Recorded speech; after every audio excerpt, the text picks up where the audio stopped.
haji kami dimasukkan juga. Tahun ini akan lebih ketat lagi.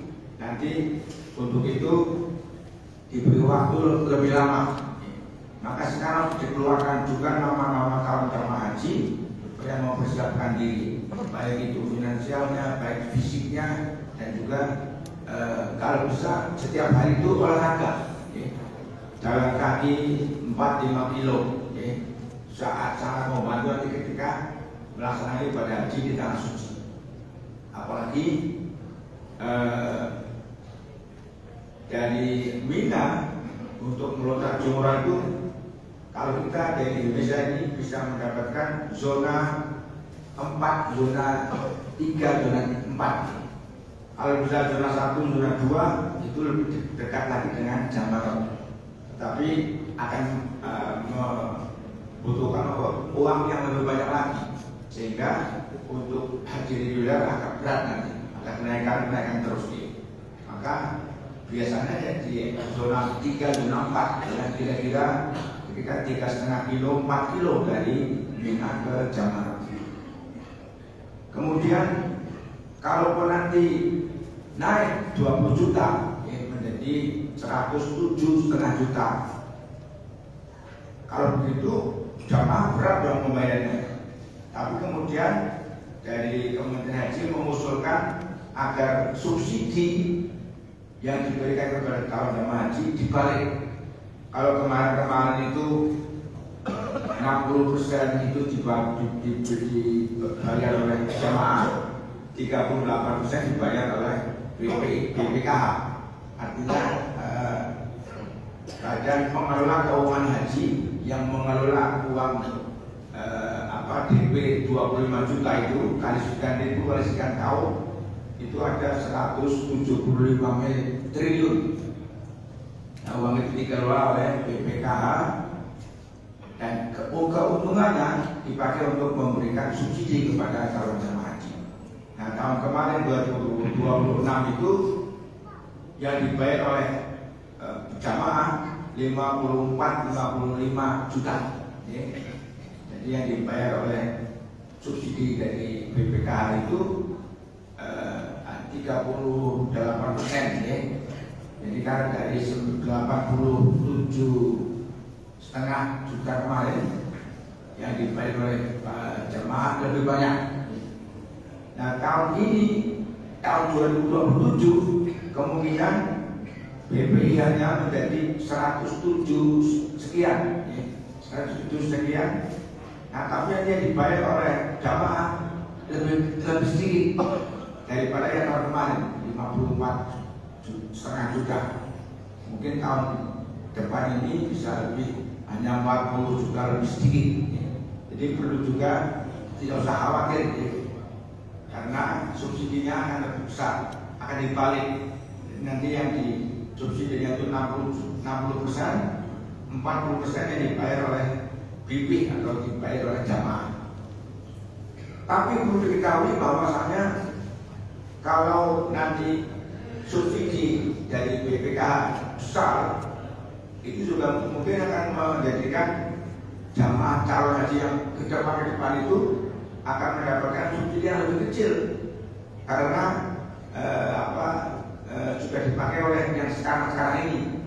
Maka juga belum tentu nanti seperti itu terjadi. Subsidi dari BPKH 60% baru diusulkan. Nah, kenapa ada kenaikan itu? Ada beberapa hal yang menyebabkan kenaikan BPIH, badan biaya pengelolaan ibadah haji. Yang pertama adalah karena kenaikan fluktuasi dolar. Dolar nanti dihitung sudah menjadi $1 itu 17,5 ribu. 17,5 ribu kemarin itu 16,5, nanti 17,5 ribu. Real juga begitu, naik hampir 5 ribu real. Dan kalau beli bakso di sana 25 real, ya 120 ribu gitu, satu mangkok bakso gitu. Tapi kalau kita nggak usah hitung rupiahnya berapa ya, itu orang sudah makan gitu, ada sakit gitu. Yang hitungnya real aja. Nah, itu akan fluktuasi dolar termasuk real menyebabkan kenaikan BPIN. Yang kedua adalah karena naiknya harga aftur minyak pesawat gitu. Karena ada terjadi perang antara Amerika, Israel, Anatollah gitu, dengan Iran, maka terjadilah kenaikan bahan bakar aftur terutama di yang pesawat. Maka dari situ akan biayanya akan naik lagi. Yang ketiga adalah dari Arab Saudi sudah merencanakan untuk meningkatkan pelayanan haji. Pelayanannya ditingkatkan lagi, entah itu dari segi tendanya, makanannya dan sebagainya. Maka ada peningkatan lagi biayanya. Jadi ada tiga hal itu. Yang pertama adalah fluktuasi dolar naik, yang kedua karena harga aftur, harga minyak naik, adanya perang. Kemudian yang ketiga adalah Arab Saudi telah merencanakan memberikan peningkatan servis haji. Nah itu dari cateringnya, hotelnya dan sebagainya. Kalau tahun kemarin memang bagus di awal-awal kloter awal itu mendapatkan, ada yang mendapatkan hotel di Madinah, ada yang mendapatkan hotel bintang 5, juga bintang 4, ada sekitar 20.000 orang itu mendapatkan hotel bintang 5, bintang 4 di Madinah. Nah tahun ini kita nggak tahu, mudah-mudahan seperti itu mendapatkan hotel yang lebih baik lagi, karena nanti akan terjadi kenaikan. Kemudian pemerintah Arab Saudi sudah merencanakan, kalau di Indonesia ini sudah diatur oleh Kementerian Haji dan Umroh, bahwa daftar tunggu jamaah haji itu 26 tahun, seluruhnya Indonesia sama. Kalau dulu macam-macam, ada yang 34 tahun, kayak di Jogja 34 tahun, kemudian ada Sulawesi ada yang 45 tahun, ada yang 11 tahun di Papua Nugini.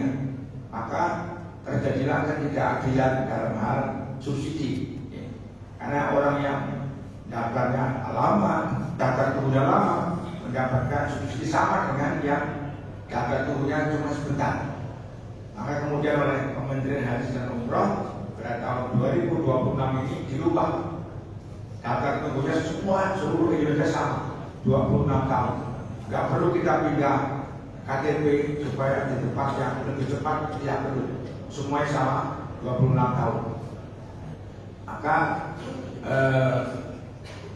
untuk pelaksanaan ibadah di tahun 2027 ini juga nanti sudah dipersiapkan lebih awal lagi, karena untuk mengantisipasi hal-hal yang sekiranya tidak menjadi keinginan baik pemerintah Arab Saudi maupun pemerintah Indonesia. Maka dari itu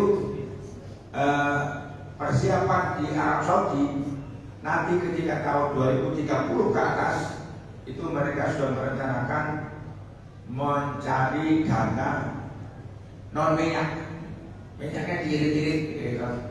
Maka yang diambil adalah pariwisata. Mereka sudah merencanakan, sudah dimulai gitu, untuk turis umum. Turis umum itu yang bukan religi, bukan umroh, bukan haji, itu mereka merencanakan satu tahunnya 100 juta orang. Nah turis yang religi mereka merencanakan 35 juta per tahun, dimulai tahun 2030. Kalau sekarang ini baru 10 juta, yang 2 juta haji, yang 8 juta umroh. Nanti tahun 2030 ke atas akan dibalik, diperbanyak, hajinya 5 juta orang, 5 juta. Sekarang 2 juta saja sudah kayak cendol gitu, tapi nanti diangkat lagi dari 5 juta. Maka sekarang baru dipersiapkan hotel, banyak sekali hotel dibangun, dan juga bandara diperluas supaya bisa menampung ratusan pesawat, agar nanti bisa menampung banyak sekali jutaan manusia ke Arab Saudi. Jadi nanti untuk tahun-tahun berikutnya, bagi yang belum pernah haji, jangan takut nanti daftar tunggunya lama. Nanti sebentar lagi kalau mulai sudah diberikan jatahnya 5 juta per haji per tahun, maka lebih cepat lagi. Mungkin hanya beberapa tahun sudah bisa berangkat haji. Cuman masalahnya di subsidinya itu, Jadi kalau nanti seorang hakim memberikan kuota lebih banyak lagi, maka subsidinya akan lebih kecil karena baru beberapa tahun sudah haji berangkat. Jadi keuntungannya belum banyak sudah dipakai untuk mensubsidi. Jadi kemungkinan juga kalau nanti lebih cepat berangkatnya, lebih sedikit subsidinya, lebih banyak yang dibayar oleh jamaah. Nah, mungkin nanti berbandingnya dia juga 80% dibayar jamaah, 20% dibayar oleh BPK. Maka dari itu kita memang berdoa saja, mudah-mudahan ke depan ini kita lebih baik lagi dan Allah bisa memberikan kemudahan kepada kita sekalian. Demikian barangkali yang dapat kami sampaikan, bahwa tahun 2027 sudah dipersiapkan mulai sekarang, sudah ada daftar nama-namanya. Tapi kita harus mempersiapkan fisiknya, finansialnya, dan juga ilmunya, ikut KPIHU dan sebagainya. Nah, kemudian untuk keberangkatan berikutnya, jangan sampai kita takut dengan apa yang kemungkinan terjadi, karena keputusan yang diambil oleh Kementerian Haji dan Umroh itu adalah ketidakpastian. Jadi memang bisa juga berubah-ubah seperti itu. Tahun kemarin yang sudah haji, pembimbing juga nggak boleh berangkat, nunggu sampai 18 tahun. Tapi tahun ini orang pembimbing yang tadi tahun kemarin dia boleh berangkat, sekarang diberangkatkan. Nah, itu kan perubahan-perubahan yang semacam itu memang selalu terjadi. Jadi kepastiannya di dalam pelaksanaan ibadah adalah ketidakpastian itu. Maka mudah-mudahan kita diberikan Allah mudah-mudahan bisa berangkat haji semuanya yang ada di Masjid Jawa Barat ini, bisa berangkat haji atau umroh bersama-sama keluarga kita berkali-kali. Amin ya rabbal alamin. Demikian yang dapat saya sampaikan. Kurang lebihnya mohon maaf. Billahi taufiq wal hidayah. Assalamualaikum warahmatullahi wabarakatuh.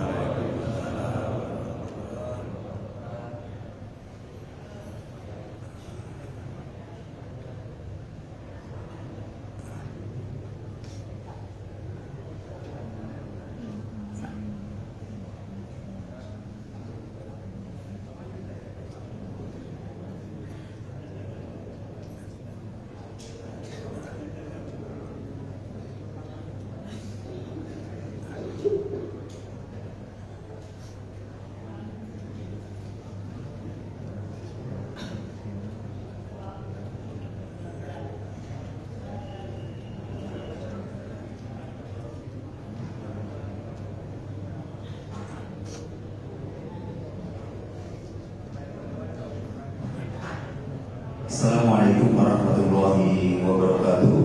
Kami informasikan kepada rombongan jamaah tamu yang pagi ini sudah diagendakan untuk bertemu dengan salah satu pengurus takbir. Dimuat untuk saat ini juga bisa langsung menuju ke ruang aula lantai 2 Masjid Jogobariah.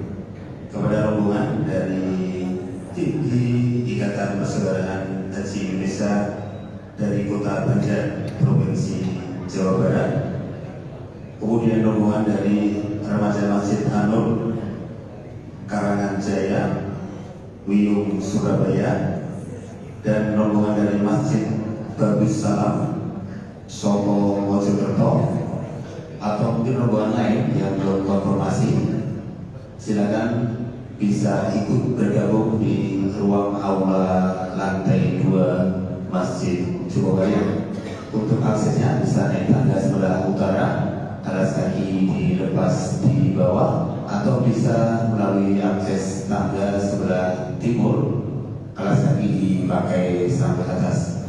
Demikian informasi dari kami. Assalamualaikum warahmatullahi wabarakatuh.